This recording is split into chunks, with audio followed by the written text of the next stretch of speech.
பரபரப்பாக காணப்படும் தலைநகர் சென்னையின் மெரினா கடற்கரை ஜல்லிக்கட்டு போராட்டத்தால் கூடுதலாக விறுவிறுப்படைந்துள்ளது.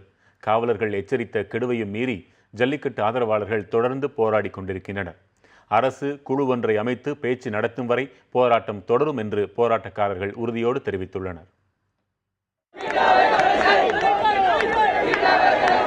ஜல்லிக்கட்டிற்கான ஆதரவு அலை தமிழகம் முழுவதும் பரவியுள்ள சூழலில் முதல் போராட்டம் நடந்த தலைநகர் சென்னையின் மெரினா கடற்கரை இன்றும் போராட்ட கோலம் பூண்டுள்ளது.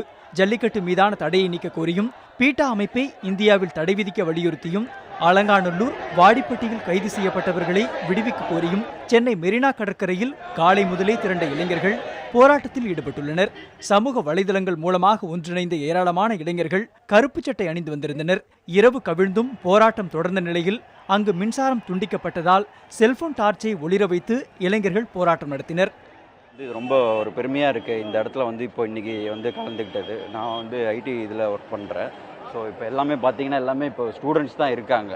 ஸோ என்னோடய ஃபஸ்ட்டு கோரிக்கை என்னென்னா எல்லாருமே வரணும். இது ஒன்றும் இவங்க வேறு ஆளுங்க கிடையாது. எல்லாருமே நம்ம தான், எல்லாருமே தமிழங்க தான். ஸோ எல்லாமே இருக்கிறது பார்த்தீங்கன்னா ஸ்டூடெண்ட்ஸ் தான் இருக்காங்க மேக்ஸிமம். ஸோ எல்லாருமே வரணும், ஐடி மக்களும் சேர்ந்து வரணும் சொல்லி அதுதான் என்னோட ஃபஸ்ட்டு கோரிக்கை. அதுதான் போராட்டம் கிடையாது, எங்களுடைய வேண்டுகோள். ஜல்லிக்கட்டு முறையான வகையில் நடத்தணும். மத்திய அரசு மாநில அரசு 2 பேரும் சேர்ந்து பர்மிஷன் கொடுக்கணும். நாங்களாம் இன்றைக்கி ஒன்று சேர்ந்துருக்கோம். எதுக்காக? இந்த தமிழ் மண்ணை காப்பாற்றுக்காக தான், வேறு எதுக்காகவும் கிடையாது. நாங்கள் எதுவும் எதிர்பார்க்கல. எங்களுடைய தமிழை பிரிக்காதீங்க தான் கேட்குறேன், வேறு ஒன்றும் இல்லை. உடனடியாக அதை மோடி அரசு அவர்கள் அவசர சட்டம் கொண்டு இந்த ஜல்லிக்கட்டு நடத்துறதுக்கு முழு அனுமதி வாங்கி தரணும்னு நாங்கள் கேட்டுக்கிறோம். ஜல்லிக்கட்டு நடத்த கோரியும், தமிழர்களின் பாரம்பரியத்தை காக்க வலியுறுத்தியும் முழக்கங்கள் எழுப்பிய போராட்டக்காரர்கள் அலங்காநல்லூரில் போராட்டத்தில் ஈடுபட்டவர்கள் கைது செய்யப்பட்டதற்கு கண்டனம் தெரிவித்தனர்.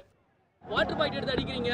இப்போ உங்க செய்திக்காக நீங்க நாங்க எல்லாரும் இங்க எடுத்துட்டு இருக்கோம். ஆனா நீங்க பண்ற பிஹேவியர் எப்படி இருக்காது நீங்களே சொல்லுங்க. இல்ல கண்டிப்பா பாத்தீங்கன்னா ஒரு சில சமூக விரோதர்கள் உள்ள இருக்காங்க. அவங்க சில பஸ் மேல வாட்டர் பாக்கெட் எங்களுக்கு தெரியும். மாணவன் செயல இது செய்யறதெல்லாம் சமூக விரோதர்கள் உள்ள பூந்துருக்காங்க. நம்ம இல்ல மன்னிப்புலாம் கேட்கறது இல்ல. ஏன்னா நாங்க செயல இதை நாங்க செய்யாதவனுக்கு மன்னிப்பு கேட்க முடியாது. இது அதுக்குள்ள ஒரு சமூக விரோதிகள் பூந்திருக்காங்க. அவங்க இந்த ஆர்ப்பாட்டம் கலையணும். வாட்டர் பாக்கெட் அடிக்கிறாங்க. மீடியா சப்போர்ட் இல்லாம எங்களால் இதை செய்ய முடியாது. எங்களுக்கு தெரியும் மக்கள் சப்போர்ட் வேணும். ஸோ நாங்கள் அவங்களை எப்படி எதிர்ப்போம்? இந்த போராட்டத்திற்கு அரசியல் கட்சியினர் ஆதரவு தெரிவிக்க வந்தபோது அவர்களை ஏற்க மறுத்து எதிர்ப்பு தெரிவித்தனர். இதையடுத்து கட்சியினர் திரும்பி சென்றனர். நேரம் ஆக ஆக இந்த போராட்டத்தில் ஏராளமானோர் இணைந்துள்ளனர். போராட்டக்காரர்களுடன் 3 மணி நேரம் பேச்சுவார்த்தை நடத்தப்பட்டது. எனினும் அரசு பேச்சுவார்த்தை நடத்த குழு அமைத்து கோரிக்கைகள் பரிசீலிக்கப்படும் வரை போராட்டம் தொடரும் என்று போராட்டக்காரர்கள் தெரிவித்துள்ளனர். புதிய தலைமுறைக்காக செய்தியாளர் குழு.